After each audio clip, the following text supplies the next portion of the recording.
Buenos días, jóvenes. Buenos días. Buenos días, profe. Buenos días. Perfecto. Buenos días.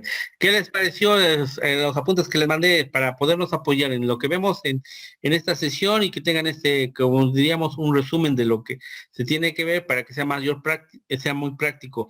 Recibí algunos comentarios, muy bien, está bien, hay que leerlos para que, de hecho, si no mal recuerdo, ya está subido hasta la unidad, no, ya están las 7 unidades. Si ya están los apuntes de las 7 unidades, si quieren ustedes leer las 7 unidades, no hay ningún problema. Quieren sacar algunas preguntas que tengan, adelante. De todos modos, yo ya voy a subir algunos aspectos para que sirvan más de apoyo. ¿Sí? Sí, profe. Bueno, entonces vamos a continuar con esto, jóvenes, y vamos a ver lo siguiente.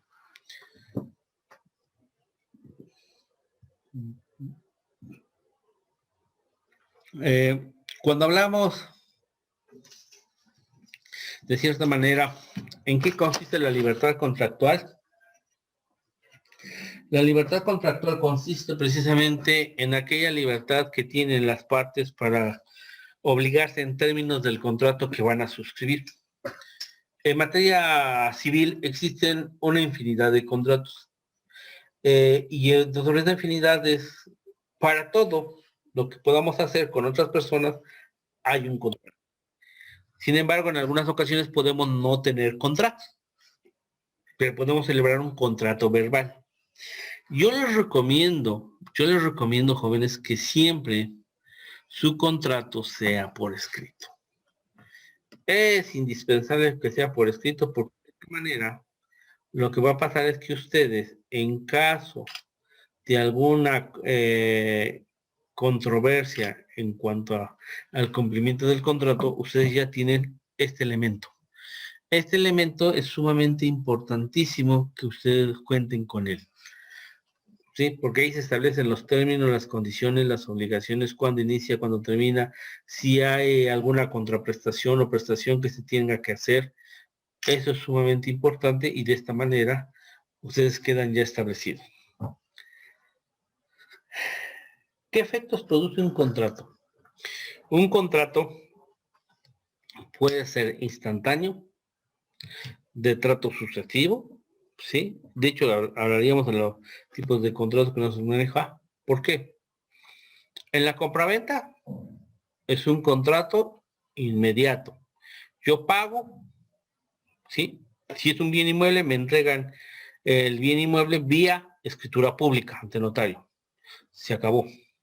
Si es un bien mueble, entonces yo haces el pago y me entregan el bien mueble. Me entregan la posesión inmediatamente y el documento que acredite que yo soy el propietario de él. Si yo hablo de una donación de usufructo vitalicio y no de propiedad, es un contrato de trato sucesivo. ¿Por qué?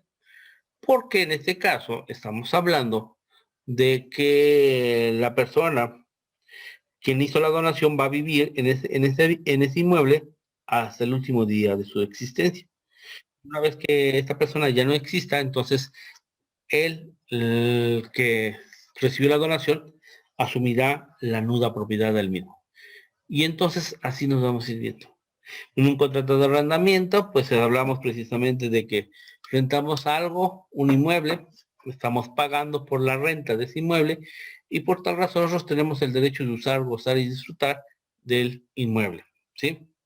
Es también por cierto tiempo determinado, que los contratos por regla general en esta materia se hablan que debe ser por lo menos un año, salvo que podamos celebrar un contrato por 6 meses, la ley no nos limita, ¿sí? Y ahí tenemos otro contrato. Que deben ser fungibles. ¿Podemos tener contratos fungibles? Sí.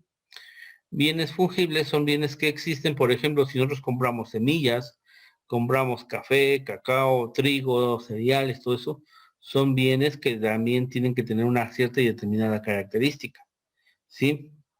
Hay bienes que son indivisibles. ¿Cuáles son los bienes indivisibles cuando yo hablo? Por ejemplo, si ustedes compran van a comprar la pintura de la Mona Lisa, ¿sí? No lo pueden, no les pueden vender una cuarta parte, una mitad, no, es toda la pieza. Por eso se llama indivisible, o sea, no permite la división. ¿Sí? ¿Podemos comprar cosas a futuro? La ley nos dice que debe ser cierto. Y una compra a futuro, lo que comúnmente se manejaba era cuando nosotros podemos comprar una huerta de frutas, ¿sí? Toda la producción quede en ese ciclo agrícola. Es decir, si yo en este momento llego, digo, sabes que en Huamantla me interesa comprar el durazno oro, que es típico de esa región, y encontré una huerta y su dueño y yo nos pusimos de acuerdo, entonces podemos hacer una compra-venta futuro, donde yo ya le establezco, ¿sí? En un precio base, ¿sí? Sobre toda la producción que se va a salir. ¿Y cuándo vamos a saber cuánto es lo que hay que pagar? La totalidad del contrato es cuando el producto ya esté para la cosecha. Aquí es importante hacer adelantos. Estos adelantos muchas veces más o menos se tiene establecido. El productor de la huerta dice, ¿sabes qué? Pues a lo mejor a mí en un año muy bueno sale por lo menos 100 rejas o 100 guacales, así dependiendo del término. Reja o guacal es la cajita de madera que se establece más o menos un peso aproximado, de 20 kilos o 30 kilos. Entonces, en razón a este cálculo se puede establecer cuánto es el contrato en sí. Entonces, en estas situaciones se puede hacer ciertos adelantos a favor del productor. ¿Para qué? Para que con estos adelantos le permita comprar fertilizante, agroquímicos, insecticidas, herbicidas, y la ganancia del productor, ¿dónde va a estar? Cuando se haga la cosecha y se le pague ya la totalidad del contrato. Pero estamos hablando de un contrato a futuro, ¿sí? Son bienes tangibles que se les llama. Los intangibles, algo que no lo podemos percibir, pero sin embargo existen y están en la naturaleza, lo que está sucediendo en este momento. La compra del oxígeno medicinal, porque hay oxígeno industrial. Entonces hay empresas que se encargan de basar, nos envasan y ya nos venden precisamente el oxígeno. Y de esta manera se trabaja. Así como ese, vamos a encontrar muchos puntos de vista. Nos establece también que hay una clasificación de contratos. Y es la que estamos haciendo mención en este momento. La doctrina nos dice diferentes tipos. Hay algo interesante que nos dice que hay contratos nominativos. Los contratos nominativos son aquellos contratos que tienen un nombre. Es decir, estoy hablando del contrato de arrendamiento, contrato de comodato, contrato de depósito, contrato de hospedaje, contrato de venta de bien inmueble, de bien mueble. Hablamos de juegos y apuestas, hablamos de contratos de prestación de servicios profesionales. ¿Qué otro tipo de contrato? De hipoteca, ¿sí? De prenda, y toda la definidad de contratos que nos establece nuestro Código Civil. Sin embargo, vamos a encontrar otra clasificación y se le llaman contratos atípicos. El término de contratos atípicos nos vamos a referir a aquellos contratos que no tienen un nombre establecido en el Código Civil, pero que sin embargo, por ley, oigo, y dada su naturaleza del mismo contrato, puede existir. Y bajo estas circunstancias, entonces, este contrato, lo único que requisito que nos piden es que debe estar establecido en los artículos del Código Civil. Eso es lo que nos piden. Y la denominación le podemos poner nosotros el nombre al contrato. ¿Sí? Pero ese sería un contrato atípico. ¿Sí?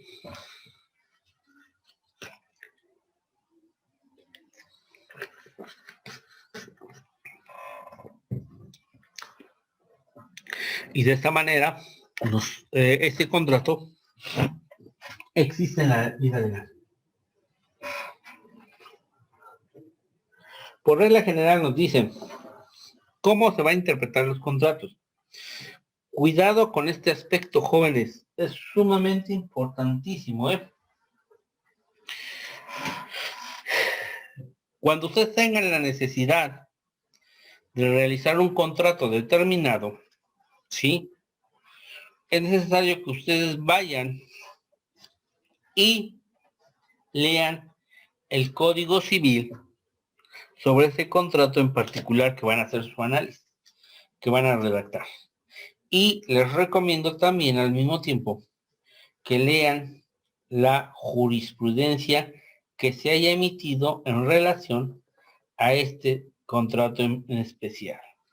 ¿Por qué razón, causa o circunstancia se tiene que hacer? Porque los contratos, hay cláusulas, ¿sí?, que no se pueden pactar. Es decir, no tienen validez. ¿Lo pueden poner en el contrato? Sí. Pero sin embargo, esa cláusula, en caso de incumplimiento del contrato y ustedes lo quieren hacer válido, no procede. Entonces, es sumamente importante esta situación. De ahí la importancia, y voy a mencionar uno. En los contratos está estrictamente prohibido que en algunos de ellos se ponga como que en caso de incumplimiento por alguna de las partes, la parte que incumplió será dado como esclavo. La esclavitud no se permite. Entonces, es algo que no tiene establecimiento en el caso particular del derecho mexicano. En algunos otros casos, y viene a la mente ahorita algo interesante, jóvenes, que estaba oyendo, bueno, eso lo vi hace como 3 años y que me causó mucha interrogante, es la cuestión de que hay gente que puede vender parte de su cuerpo. ¿Será legal realizar esta venta de ciertas partes del cuerpo humano? De hecho, por principio, la Ley General de Salud, en el caso de México, prohíbe textualmente la venta de alguna parte del cuerpo humano. Porque si esto se hiciera, estaríamos hablando de lo que es un delito del tráfico de órganos. Por eso, la arteria de la Ley General de Salud establece la donación y habla de la donación de órganos.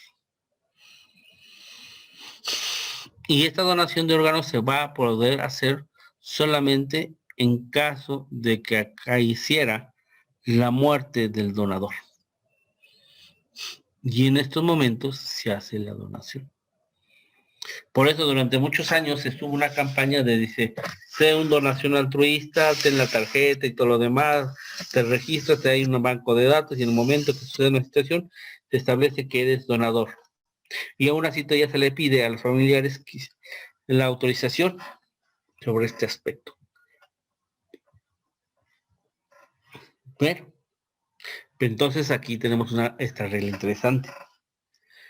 En la práctica, y más estoy acordando por qué, porque no recuerdo si es en Inglaterra o en Japón, donde se estaba ofertando que una persona que estaba comprando seres humanos para comerlos. Pero precisamente al momento en que se diera la muerte, él ya podría disponer del cuerpo y este cuerpo era disponer para su consumo humano. Es decir, comer parte del cuerpo humano de esta persona que falleció. Parece que sí es en Japón, entonces sí este fenómeno. Y que se hizo la operación, se hacía la operación vía internet. Entonces, interesante este aspecto que aquí me dejó y estoy viendo en esta situación. Y así como ese, tenemos otras reglas. Por ejemplo, en contratos de arrendamiento. Los contratos de arrendamiento se hacen por cada año. En caso de que al término del año ninguna de las partes los dio por terminado, o sea, ya no quiere seguir continuando con el arrendamiento y ha transcurrido el mínimo, por lo menos 10 días después de la terminación del mismo en el contrato, se tiene por entendido que este contrato se ha prorrogado. Es decir, se ha prorrogado por un plazo similar al anterior, es decir, de un año, pero año con año hay un incremento en la renta. Si no existe una cláusula que se establezca que al término del contrato y si se da la prórroga, se incrementará en tanto por ciento la mensualidad, en este caso tendremos que irnos a lo que establece la ley. En este caso el Código Civil, y el Código Civil establece que este incremento se dará en razón al porcentaje del salario mínimo aplicable. Fíjense, y aquí voy a hacer esto. Analicemos este aspecto, jóvenes. ¿Cuánto incrementó el salario mínimo para este año? ¿Cuánto fue el incremento? ¿Qué porcentaje el gobierno federal autorizó el salario mínimo? ¿El 40%, profe? No, fue menor. Al primer año cuando entró, en este año fue el 15%. Entonces, si yo tomo en consideración lo que dice el Código Civil en Puebla, que pueda tomar en consideración el incremento al salario mínimo que fue autorizado y es el que yo puedo manejar como legal, en este momento, ¿qué hago, jóvenes? Así lo digo textualmente. Tengo una casa en que estoy dando en arrendamiento y que está recibiendo 3,000 pesos mensuales. Si a le aplico el 15% que fue el aumento, le voy a aumentar 450 pesos. Entonces, ¿cuánto es lo que me va a pagar en este año? 3,450. No sé si ya vieron el impacto que tiene.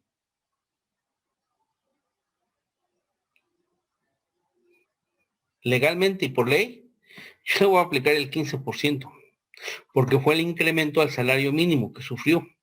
Entonces, si antes me pagaban 3,000 pesos mensual, con el aumento del 15% le voy a cobrar 450 más. Es decir, en este año me vas a tener que pagar 3,450. Pregunto, ¿ese aumento de salario benefició al trabajador que antes pagaba 3,000 pesos? ¿Hoy va a pagar 3,450? No.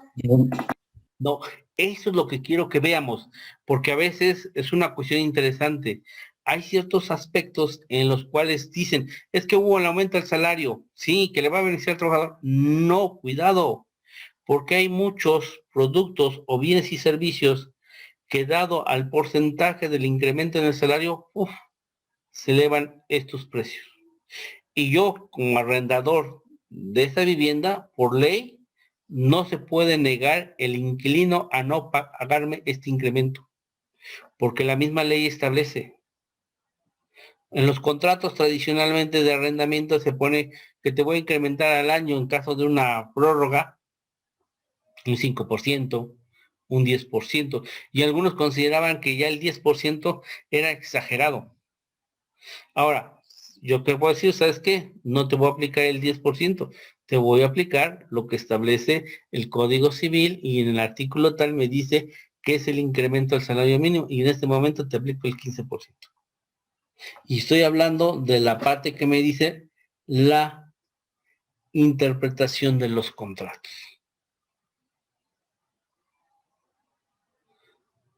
Entonces, ya afectó esta situación.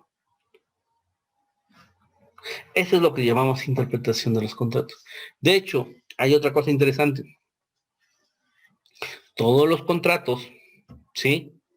Siempre se va a agregar una cláusula casi al final, que dice, para la interpretación y cumplimiento del presente contrato, las partes se someten a lo establecido en el Código Civil de, y ahí lo dice, muchos de los contratos le hablan del Código Civil de la Ciudad de México, porque hay muchas empresas que radican, su sede está allá en la Ciudad de México, aunque se esté celebrando en Puebla, en Veracruz, en Oaxaca, en Guerrero. Entonces tendrá que ir allá.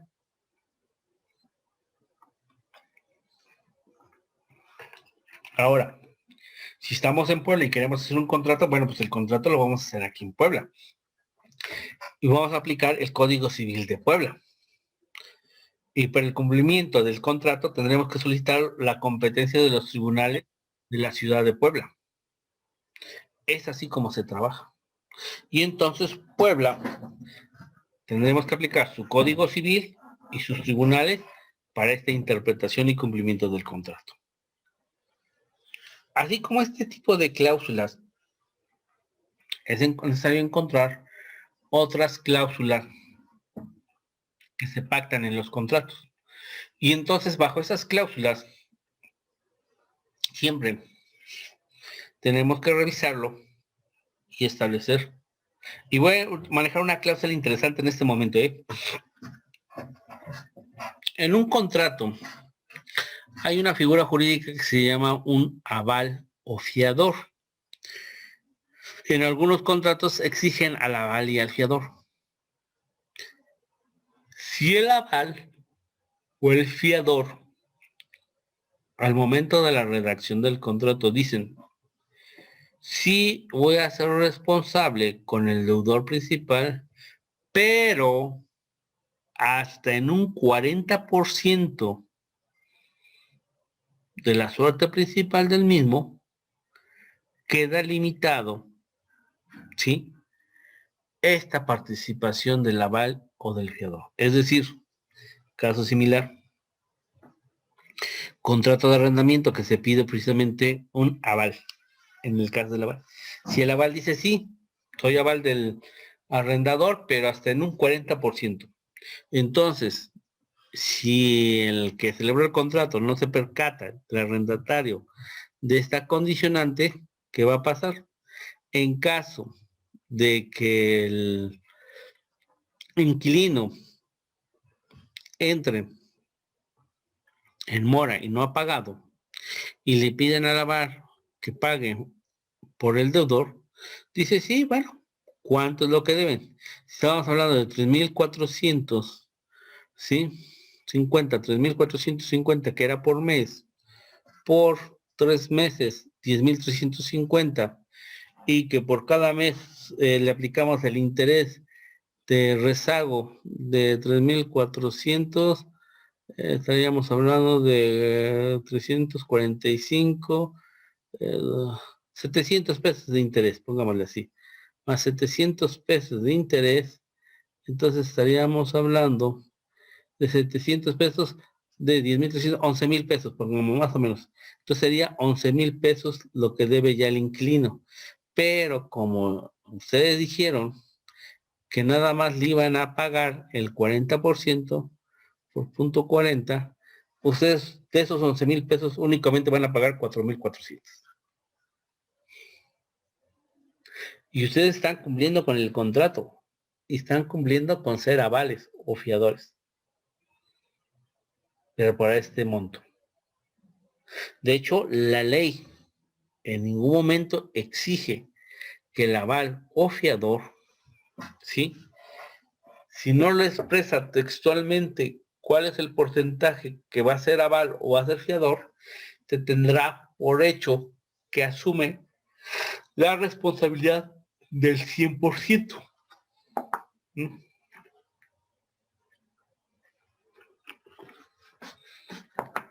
Si ustedes lo plasman en su contrato, yo voy a ser aval o soy fiador, pero hasta el 40%, esto es lo que me pueden cobrar en caso de incumplimiento de contrato del deudor.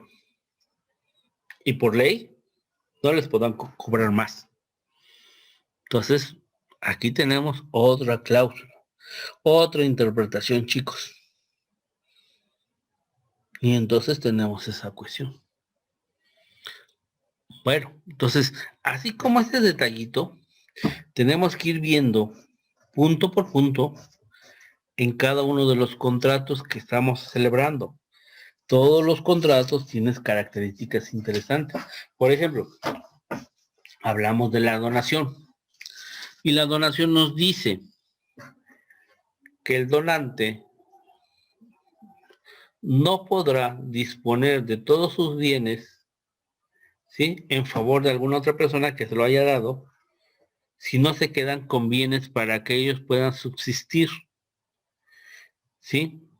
Es decir, si una persona tiene 3 casas y las 3 casas ya se los dio a sus 3 hijos, que son, esta persona con qué se quedó, con nada. Entonces, ¿cómo va a subsistir esta persona? Pues entonces, bajo estas circunstancias, una de las donaciones que se hizo se tendrá que declarar nula. No podrá seguir esta donación, puesto que queda en incapacidad económica del donante. Ahora, caso contrario, tiene una donación, se le llama donación onerosa cuando hay cargas para otra persona. Y en esta donación decimos, ¿sabes qué? Tengo una donación de usufructo vitalicio en nuda propiedad, pero con la condicionante de que el donatario, el que va a recibir, se va a hacer cargo de mi alimentación, de mi atención médica, dice, hasta los últimos días de mi existencia. Entonces, el donante, el que recibe el inmueble, tiene esta carga. Si el donante lo rechaza, este contrato de donación no se lleva a cabo.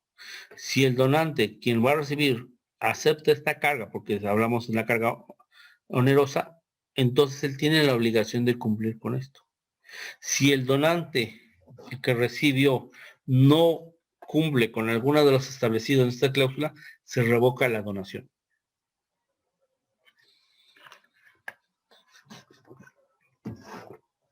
Entonces, ahí tenemos esa otra regla. En el contrato de comodato, la regla general es que, por ejemplo, y lo van a ver ustedes en todos los centros comerciales o en las tiendas, cuando ustedes van a encontrar refrigeradores que dice Coca-Cola. ¿Ven? Ese refrigerador pertenece a la empresa Coca-Cola. Y hay un contrato de comodato.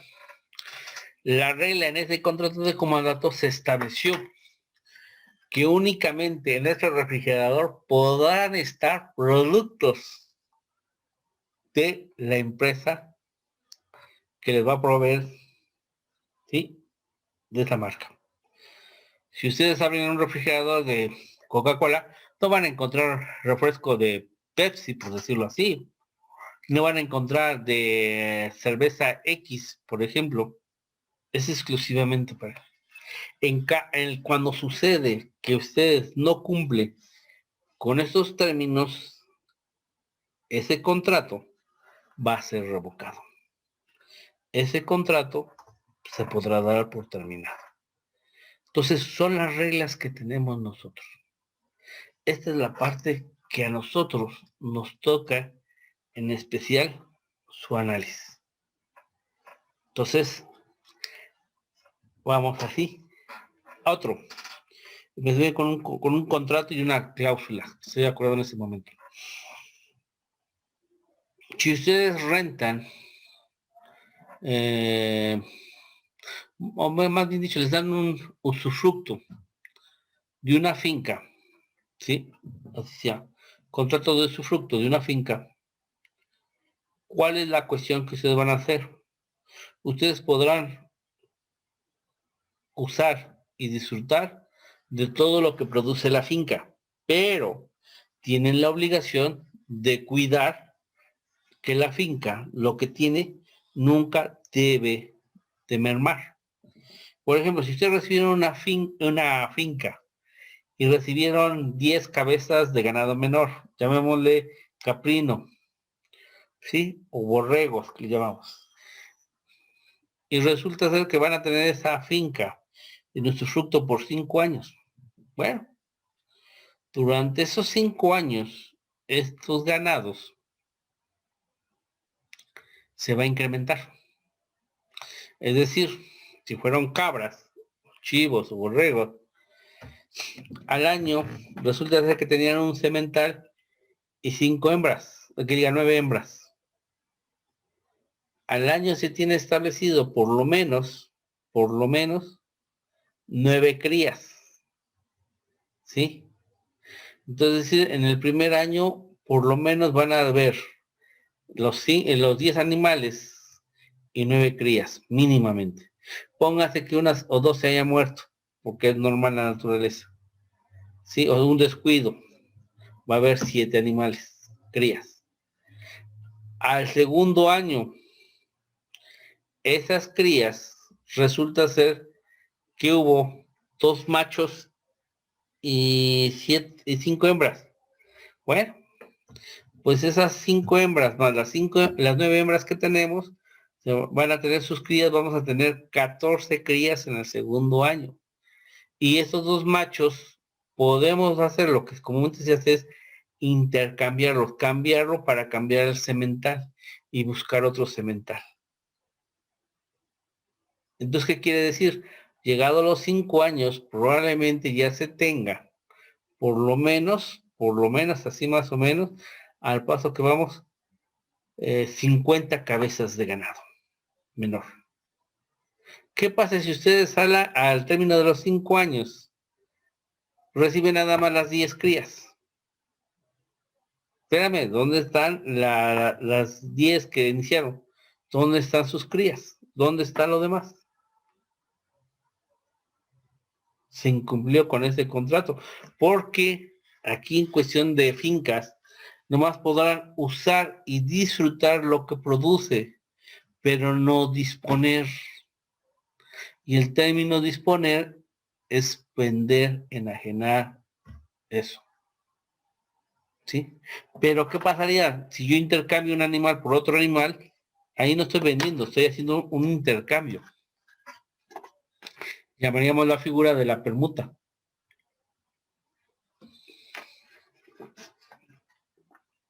Entonces, así como este tipo de contratos, tenemos otro. Hablo del contrato de obra a precio alzado. Y resulta ser que una de sus cláusulas establezco. Vamos a construir una casa de 80 metros cuadrados, ¿sí? De construcción va a tener 120 metros cuadrados, ¿sí? Y se ha calculado aproximadamente en mano de obra, material y todo lo demás. Y la construcción va a quedar en obra negra por una cantidad de, estaríamos hablando,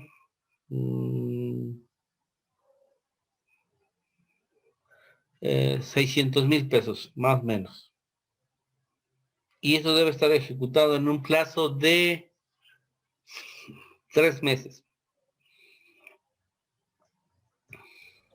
Y la obra lo arrancamos en septiembre. Entonces, debe estar septiembre, octubre, noviembre. En noviembre debe estar terminada la obra. ¿Qué pasa si la obra se retrasa? Y la obra se retrasa y la culpa del retraso es por parte del contratista. Es decir, no avanzó la obra. El dueño que contrató al contratista dice, ¿sabes qué? Yo tengo el dinero, yo te he estado pagando, te he dado mis adelantos. Si hay un incremento en un aumento, la carga la asumes tú. Si tú la obra me la entregas en diciembre, yo en diciembre termino de pagar la totalidad que pactamos. No hay incremento, no hay aumento. Si tú me lo entregas en enero y en enero ya subieron los precios y todo lo demás, no me interesa. Tú me entregas la obra y yo te pago la parte restante que te falta por cubrir. La pérdida, ¿quién lo asume? El contratista. Porque así en el contrato está establecido las cláusulas. Caso contrario, Si el contratista trabaja, pero el empresario, el dueño de la construcción, no da el recurso económico, no lo va liberando, entonces el que asumiría el incremento del costo de la obra es el dueño de la misma y no el contratista, porque el contratista cumplió en tiempo y forma legal. El que ha incumplido es el dueño de la vivienda, porque no liberó los recursos económicos y ante esta situación él tiene que asumir los costos de incremento y todo lo demás y lo que se llega a aumentar. Entonces, veamos. Y finalmente me voy con otro que no lo mencionamos, pero que es importante que conozca.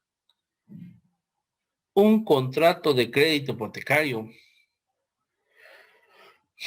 o cuando soliciten ustedes un contrato sobre un bien inmueble, siempre se va a buscar dejar un bien en garantía. Y por regla general, las instituciones de crédito, llámese banco, arrendadoras, financieras, lo que ustedes quieran, manejan al 3-1 o en algunos de los mejores casos al 2-1. ¿Qué se refiere con esta regla cuando oiga, al 3-1, ¿qué se refiere? Es a lo siguiente. Si ustedes solicitan un crédito por 1,000,000 de pesos, ustedes tienen que estar dando un bien inmueble cuyo valor sea 3,000,000 de pesos. Por eso es 3-1. Si yo te doy 1,000,000 de pesos, tú me tienes que dar un bien inmueble que garantice 3 millones y el cual esté libre de embargos, que esté libre de garantías, que esté libre de hipotecas. Es decir, yo soy el primero en que se va a constituir esa garantía. Cuando hablamos de 2-1, sería 1,000,000 a 2 millones. Entonces, son las reglas que se establecen. Y así es como se maneja. Entonces, esto es parte de lo que manejamos en los contratos. Finalmente, voy a con el último punto. Terminación del contrato. ¿Cómo podemos dar por terminado el contrato? Bueno, la ley maneja diferentes formas.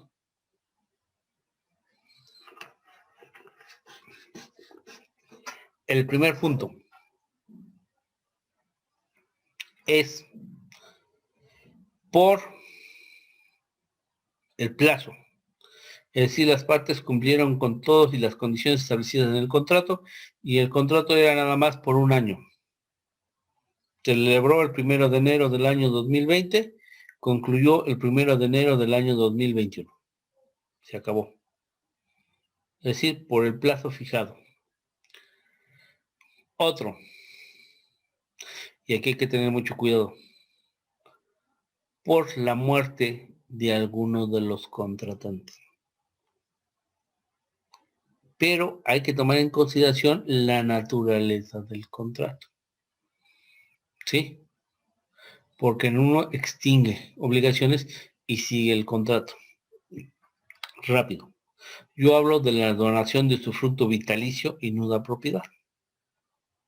Resulta ser que en el mes de mayo, mes de agosto del año pasado, 2020, se hizo la donación, el papá le hizo la donación a favor del hijo y estaba establecido, y resulta ser que lamentablemente el papá por esta pandemia fallece en el mes de octubre.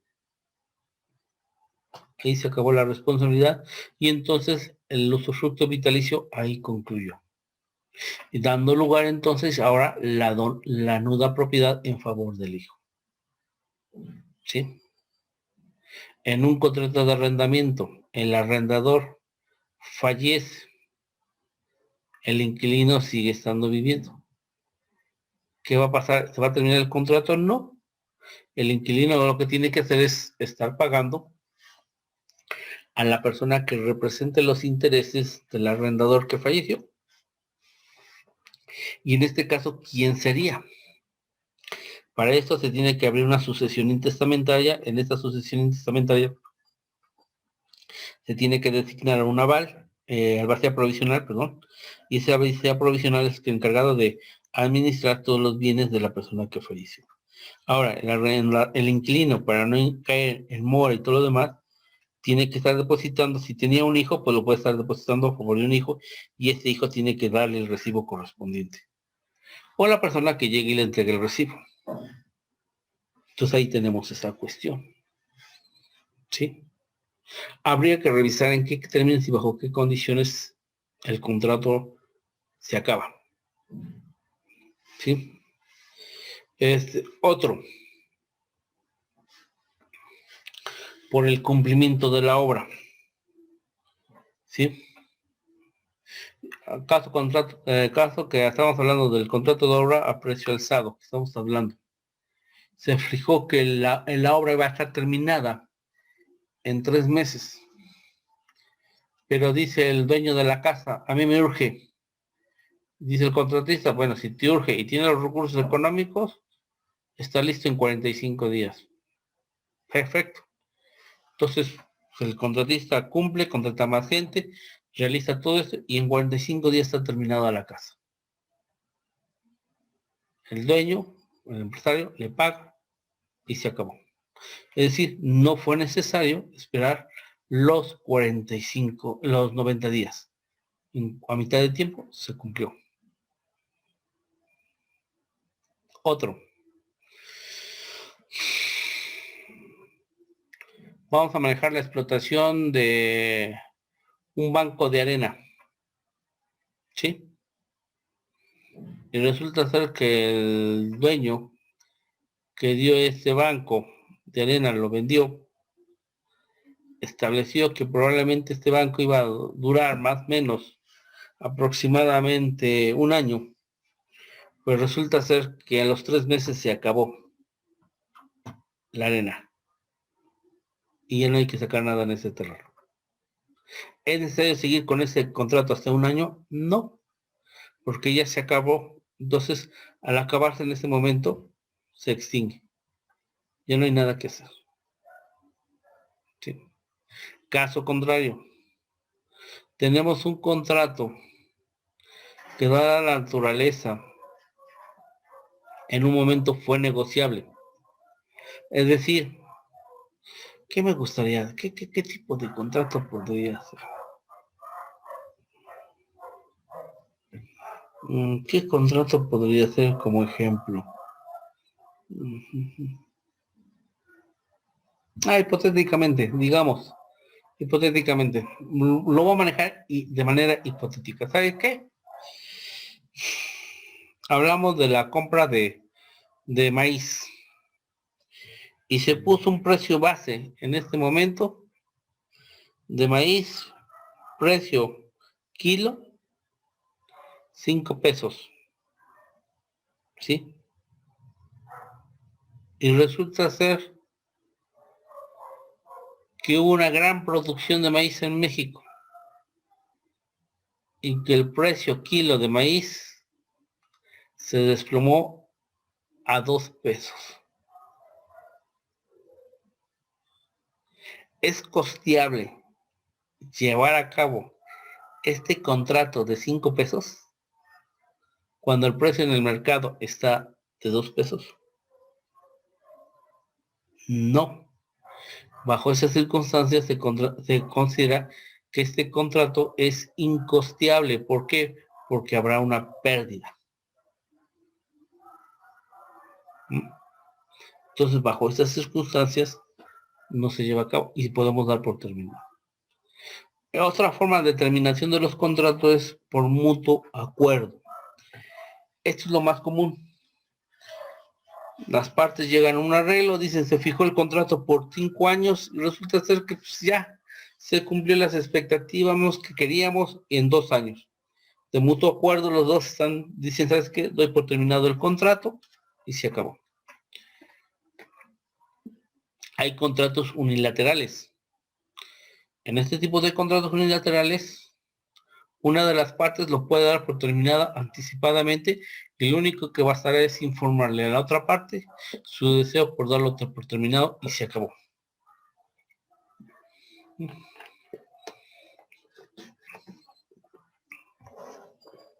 Ahí está. por mutuo acuerdo. La terminación de un contrato por resolución judicial.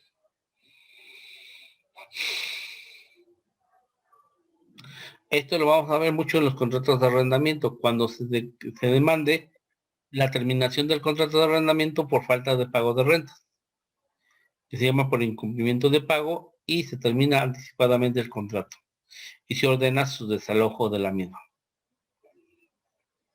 Entonces ahí tenemos otra forma de terminación.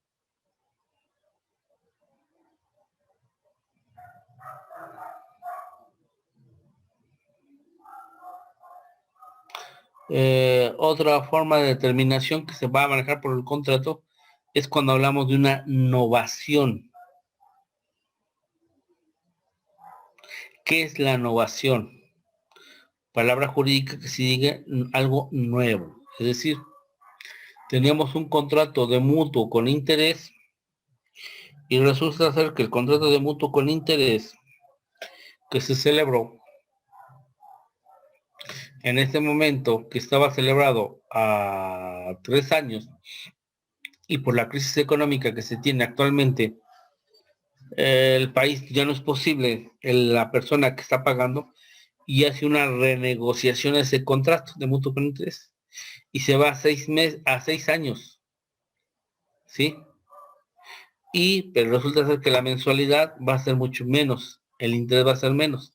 Entonces, bajo esas circunstancias, surge la figura de la novación, es decir, surge un contrato nuevo que viene a extinguir el anterior, pero queda la obligación en términos de esto. Y entonces hablamos de la novación. Este fenómeno lo podemos ver mucho con los famosos créditos hipotecarios. Y aquí viene algo que les voy a tocar, jóvenes. A ver, y lo tendríamos que verlo de esta manera. Piensen y analicen el caso que les voy a poner, y es un caso real, ¿eh? No es un caso hipotético, es algo que se va a ver ahorita en este momento. A ver, chicos, tienen un crédito de Infonavit. Infonavit, sus créditos se manejan en salarios mínimos, se manejan en UDIs y se manejan en UMA. Y viene el impacto que les voy a manejar. Por eso cuando de que se aumentó el 15% del salario a los trabajadores, no saben lo que hicieron. Nomás fue bombo platillo, pero no vieron el impacto económico que representa al trabajador. Y lo planteo de la siguiente manera. Tenemos a un trabajador que su contrato hipotecario se estableció en 100 salarios mínimos. 100 salarios,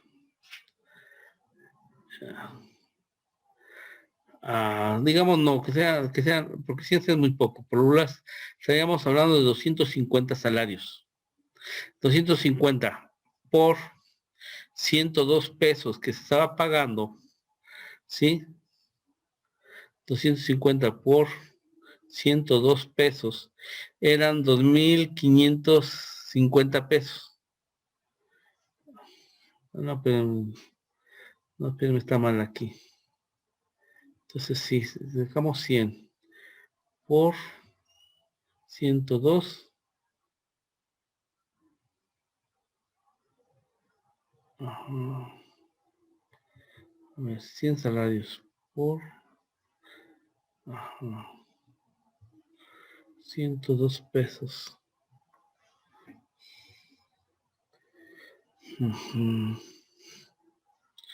Bueno, vamos a manejar, déjenme, porque aquí hay algo que interesante que me está dando la calculadora. Déjenme ver. A ver, chicos, acá ayúdenme con la multiplicación. 100 salarios, 100 salarios por 102 pesos, ¿cuánto nos da?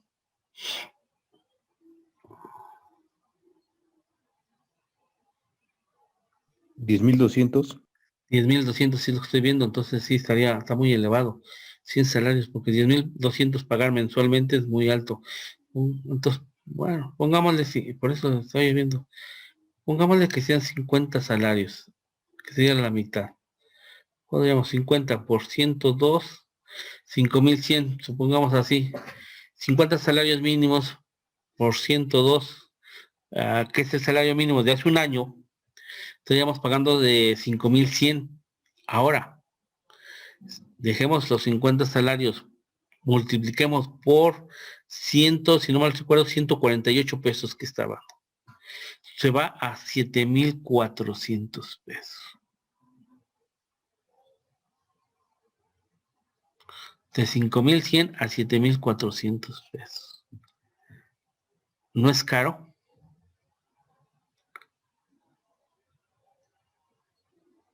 Ahora, yo les digo, y ahí viene la innovación. ¿Sabes qué? Te cambio tus 50 salarios y te lo voy a cambiar por UDIs, pero te voy a cambiar a razón de, a ver si le ponemos 1.000 UDIs por, ajá, es por, si no recuerdo, está en 2.48, 2.48, ¿sí? Sería 24.800, no, entonces sería 1.000 UDIs, 10 y 1.000, a 1.000 por 2.48. Ajá, yo te cambio, ajá, te cambio tus 50 salarios mínimos y te lo multiplico por 1.000 UDIs a 2.48, ¿cuánto sería? 2.480 pesos. Va a estar mucho más bajo de lo que venías pagando de 5.100. Y no pagarías los 7.400, que es con el incremento del salario mínimo. Pero dicen, no son tan benevolentes, ¿eh? Resulta ser que tu crédito estaba por terminar en 5 años. Yo te digo, te cambio a UDIs, te voy a beneficiar, pero tu crédito se va a 15 años. Es decir, en 5 años terminabas tu crédito, ahora no, se va a ir a 15 años, va a ser 10 años más, vas a terminar que estar pagando. Pero en UDIs, ya en salario mínimo. Profe, Dígame usted. una pregunta, ¿y qué son LUDIs? UDIs o son unidades de inversión. Y el otro, la UMA, es unidad de medida actualizada. Son valores que ya se están manejando actualmente, porque muchos años atrás se estuvo manejando siempre salarios mínimos. La República Mexicana está dividida en 3 zonas económicas, A, B y C. Puebla siempre le ha tocado la C. Entonces había salarios desde, por ejemplo, un ejemplo así muy burdo, 100 pesos para la zona A, 80 pesos para la zona B y 60 pesos para la zona C. Durante muchos años se manejó esta forma. Actualmente fueron cambiando y se cambió mucho precisamente en 1994 por la devaluación del peso. Ahí tuvimos una crisis económica y ahí nacen las UDIs, unidades de inversión, donde los créditos hipotecarios ya no era posible para las personas que tenían sus créditos pagar. Y a muchos bancos no les convino. ¿Por qué? Porque había gente que venía pagando 5,000 pesos mensuales de su crédito. Quítale los 3 ceros a 5,000 pesos. ¿Cuánto te quedas?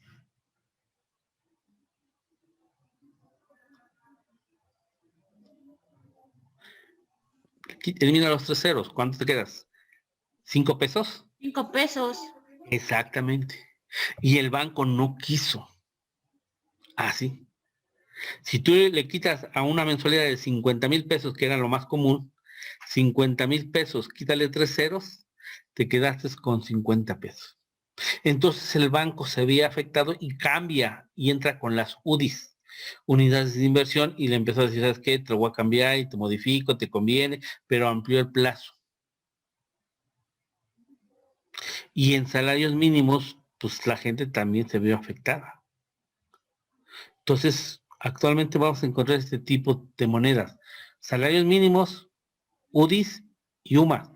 Y entonces, ahí bajo estas circunstancias, si tú Profe, estás, ¿actualmente cuánto vale un UDI? la UDI, si quieres te lo buscamos en internet y te lo checamos. La UDI, su valor. Te digo, pero más o menos así anda. Yo me acuerdo que sí, en 3 pesos, casi 2 pesos, no es mucho. Entonces, eh, UDI. Ajá. UDI.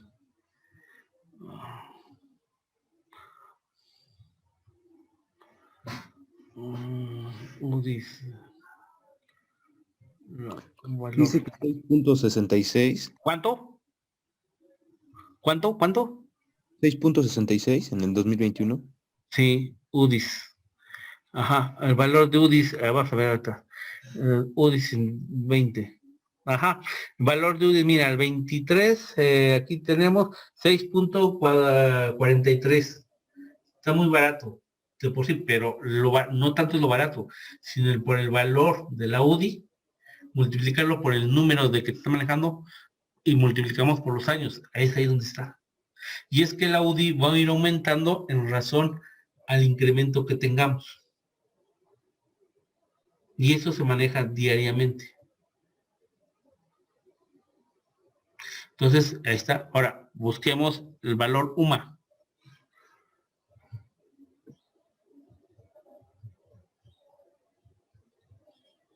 Valor UMA 2021.